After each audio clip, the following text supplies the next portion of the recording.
Bonjour, bienvenue dans la quotidienne d'EPN. Vous le savez, on est ensemble du lundi au vendredi dès 18h. Je vous propose de regarder tout de suite le sommaire de cette édition du 6 novembre. Les vétérinaires veulent jouer un rôle beaucoup plus important dans la lutte contre le Covid. On va entendre tout à l'heure la colère de l'un d'entre eux. Il est installé à Deauville. On va ensuite parler photo avec cette photographe installée près de Rouen. Elle aide les artisans et les restaurateurs à shooter leurs produits pour les vendre sur Internet avec le fameux click and collect. On fera aussi un petit détour au Havre avec ce coiffeur qui a décidé de poser nu en signe de protestation. En fin d'émission, on ira sur l'eau à bord du bateau Lutèce qui propose des concerts de jazz. Mais comment cela est-ce possible en plein reconfinement? On vous explique ça dans quelques minutes. Mais tout de suite, cet accident très rare. Un véhicule a percuté un piéton. Il s'agit d'un véhicule de la brigade anticriminalité, la BAC. Ça s'est passé à midi, aujourd'hui à Petit-Quevilly. Écoutez ce récit de Dorothée Brimont. Un accident s'est produit peu avant 12h30 sur le boulevard du 11 novembre à Petit-Quevilly, à la hauteur du Buffalo Grill. Une voiture a coupé la route à un équipage de la BAC en intervention. Les deux véhicules sont entrés en collision. Sous le choc, la voiture des policiers a rebondi et fauché un piéton. J'ai entendu une constatation de la police, une voiture qui aurait piqué la priorité à la voiture de police et mon père se trouvait sur le trottoir là, côté du mur de mon voisin et il a été bloqué entre le mur du voisin et le radiateur de la voiture. Les 4 personnes impliquées dans la collision ont été prises en charge. Gravement touché, le piéton a été transporté au CHU de Rouen. Pour l'instant, on n'a pas de précision. On sait qu'il a une fracture ouverte et pas d'autres séquelles pour le moment, mais on attend des résultats un peu plus par le CHU de Rouen. Je sais qu'il est pris en charge par les pompiers et le SMUR. Et c'est le seul truc que j'ai vu, quoi. Selon les premiers éléments recueillis, les policiers auraient actionné leurs gyrophares et leurs sirènes, point qui reste à déterminer avec certitude. Voilà, restez informés sur notre site internet parisnormandie1.fr. À noter aussi dans l'actualité cette information annoncée hier par Jean-Michel Blanquer, le ministre de l'Éducation nationale. On parle du bac et des fameuses épreuves E3C, les évaluations communes, donc qui concernent les premières et les terminales. Eh bien, celles-ci sont annulées en raison de la situation sanitaire. Elles sont remplacées par un contrôle continu basé sur la totalité des notes du bulletin. On revient en détail sur ces annonces qui touchent la scolarité de vos enfants, peut-être demain dans Paris Normandie, dans sa version papier et web évidemment. 46 départements, dont la Seine-Maritime, l'Eure, le Calvados et la Manche, placés en alerte pour risque élevé de grippe aviaire.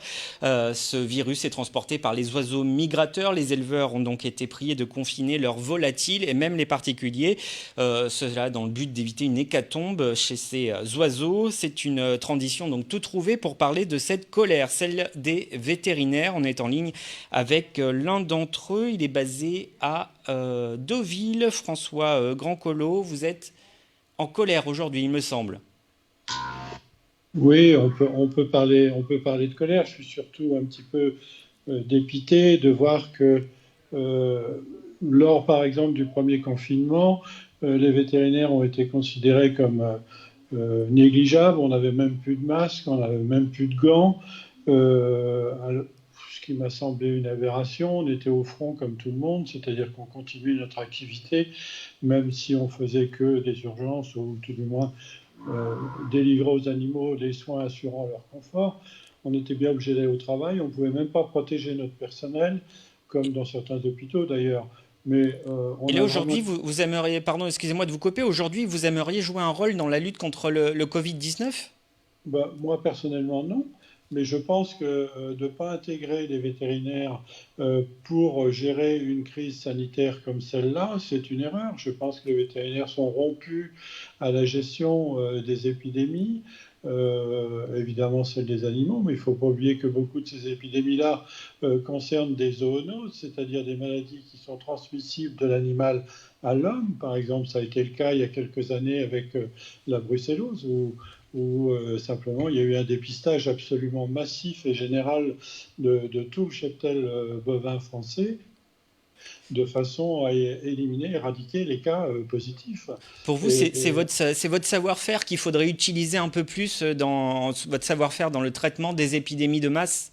Oui, c'est ça. Et puis je pense que il est important, pardon, qu'il y ait un contact entre les médecins et les vétérinaires parce que la maladie, elle n'est pas forcément humaine. On le voit avec la mutation du Covid-19 chez les visons au Danemark, par exemple, qui finissent par poser des problèmes pour les futures vaccinations des populations humaines. Donc on voit bien que tout ça est lié. Et tenir à l'écart les vétérinaires, je pense que ça a été une grave erreur depuis le début. Et je pense que c'est préjudiciable, autant pour l'homme d'ailleurs, pas pour les animaux, Bien mais sûr. surtout Et pour eux. excusez-moi, et vous l'avez évoqué d'ailleurs, cette mutation du coronavirus Covid-19 qui a muté donc chez des visons au Danemark. Qu'est-ce qu'il faudrait faire et qu'est-ce que cela signifie pour nous, êtres humains? Ça signifie pour nous, êtres humains, que les gens qui vont attraper ce Covid-19 modifié, si on peut dire, nouvelle version, eh bien, lorsque ces gens-là ou cette population-là, on va vouloir la vacciner, ils vont avoir une réponse vaccinale qui va être moins bonne, donc des risques qu'ils soient à nouveau contaminés par d'autres Covid-19 ou le Covid-19 originel.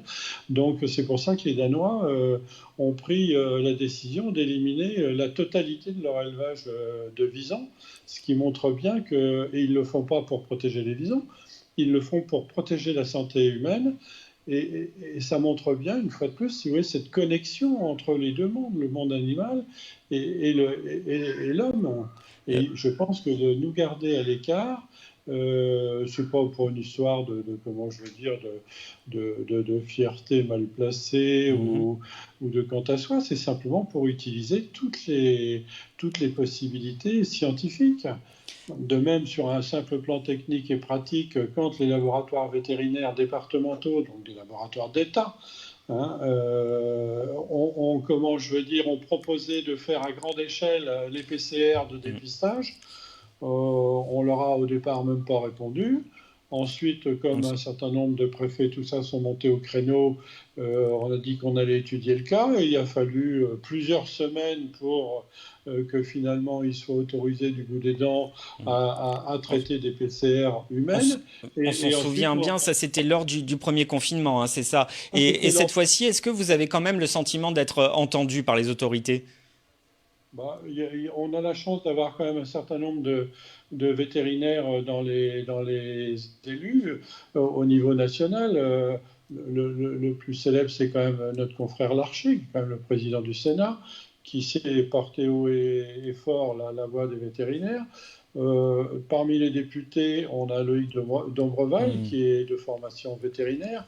Et donc vous avez des oreilles dans les hautes chambres. Voilà, et c'est lui qui a demandé justement à ce que les vétérinaires soient intégrés dans les comités scientifiques qui existent depuis le début pour gérer cette pandémie et d'où ils avaient été consciencieusement écartés. Bon, affaire à suivre. Je vous remercie, Monsieur Crancolo. Donc, je rappelle que vous êtes vétérinaire à Deauville. Merci. Merci. On peut passer donc à la suite du programme. Une initiative donc maintenant, direction Saint-Jean-du-Cardonnet, c'est près de Rouen. On va dans le studio de la photographe Caroline Bazin. Elle a donc décidé de proposer gratuitement de shooter les produits d'artisans et de restaurateurs dans la région de Rouen. Elle n'a qu'un seul objectif, les aider à vendre leurs produits en ligne. Et pour cela, il faut qu'ils soient beaux. On écoute Caroline Bazin.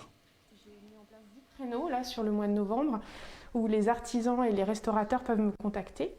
On échange un petit peu sur le type de photos dont ils ont besoin. Je viens dans leur atelier et puis je réalise une dizaine de photographies qu'ils peuvent après utiliser jusqu'au 31 décembre.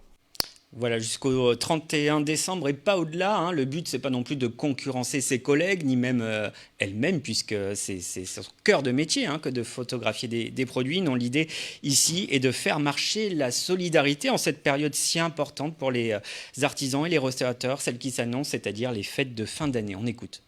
Là, la solidarité peut se mettre en place, on est prêt, on a un petit peu plus de recul sur ce qui se passe. Et puis on sait les conséquences sur un mois avant fête, je dirais, pour des commerçants, des artisans, des restaurateurs. Les conséquences, elles peuvent être énormes. Donc c'est important de venir en aide maintenant. Voilà, je pense que c'est un peu un moment un peu charnière pour beaucoup, donc d'où l'intérêt de le faire maintenant. Ils sont plutôt contents de la démarche, ne serait-ce que l'impression qu'on leur tend la main, c'est pas grand-chose, mais voilà, ça joue déjà. Et puis moi, je suis contente. Enfin voilà, c'est toujours des belles rencontres, des métiers à découvrir, donc moi, ça me convient tout à fait. Voilà, une belle initiative. Si vous êtes artisan ou restaurateur, ou si vous en connaissez, notez donc cette adresse de Caroline Bazin. Vous pouvez la contacter par mail à caroline.b.photographie@gmail.com. Et puisqu'on parle de photos, en voici une, celle d'un homme nu. Il s'agit de Jean-Charles Gérard. Il a pointé son sèche-cheveux sur son visage, telle une arme. Il a voulu dénoncer sa situation qui est très difficile, comme celle de la plupart des artisans en ce temps de coronavirus. On passe à la suite ? Voilà, et j'accueille donc sur ce plateau Jean Furet. Jean Furet, vous êtes le patron du Lutèce. C'est un bateau qui navigue ici sur la Seine à Rouen et vous adorez la musique et pourtant les concerts sont interdits en ce moment et avec Normandie, vous proposez des sessions de jazz. Mais comment cela est-il possible en cette période ? C'est possible avec un peu d'imagination et puis avec un groupe qu'on a constitué de manière spontanée pour pouvoir se poser des questions et notamment se dire en ces temps de morosité, en ce moment où les artistes sont vraiment esseulés, ils ne peuvent pas travailler, pourquoi ne pas faire quelque chose, comment faire pour agir, aller de l'avant, leur donner la possibilité de s'exprimer, de se retrouver un petit peu dans les règles du légal. Et naturellement, on a pris le téléphone, on s'est téléphoné les uns, on s'est appelé les uns les autres et puis on s'est dit qu'est-ce qu'on peut faire. Et puis, il y avait le bateau, il était libre. Malheureusement, puisqu'il ne tourne pas, il est à l'arrêt.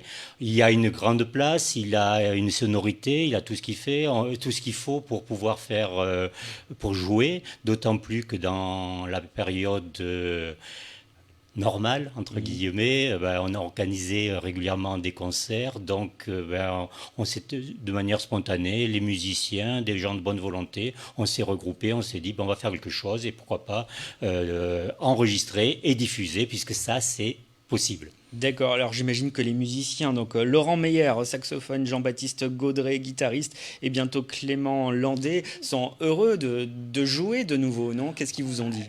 Ils ont dit merci. Oui, ils ont dit merci. Et puis surtout, ça a permis ils se sont retrouvés. Hier, on y a eu avec Paris-Normandie l'enregistrement. L'enregistrement devait durer 1 heure, 1 heure et demie. Et finalement, ils sont arrivés à 10 heures. Ils ont joué et ça se terminait à 17 heures. Il y avait une véritable... Et puis, il y a eu une osmose. Il y a le plaisir de se retrouver et de créer, d'aller de l'avant et puis d'être présent. Donc, il y a eu tous ces éléments-là. Ils sont heureux.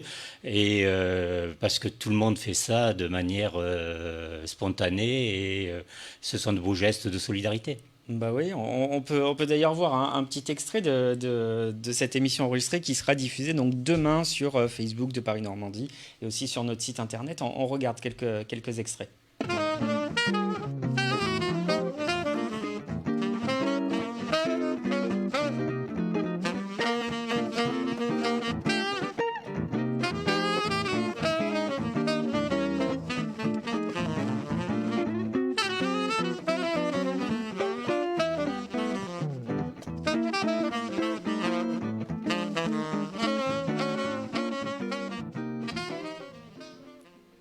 Voilà, et ça s'appelle Paris-Normandie, le live confiné au Lutèce. Et ce sera donc tous les samedis sur la page Facebook de Paris-Normandie et bien sûr sur le site internet de Paris-Normandie, parisnormandie.fr.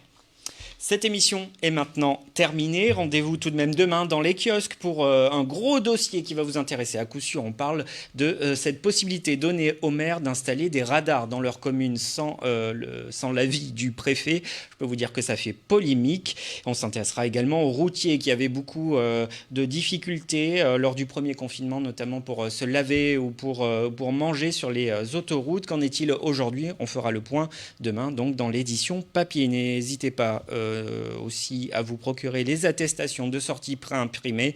C'est vraiment très pratique. On se retrouve lundi. Enfin, lundi, vous retrouvez plutôt Dorothée Brimont à la présentation de la quotidienne de PN. Moi, je vous souhaite un bon week-end. En attendant, prenez soin de vous.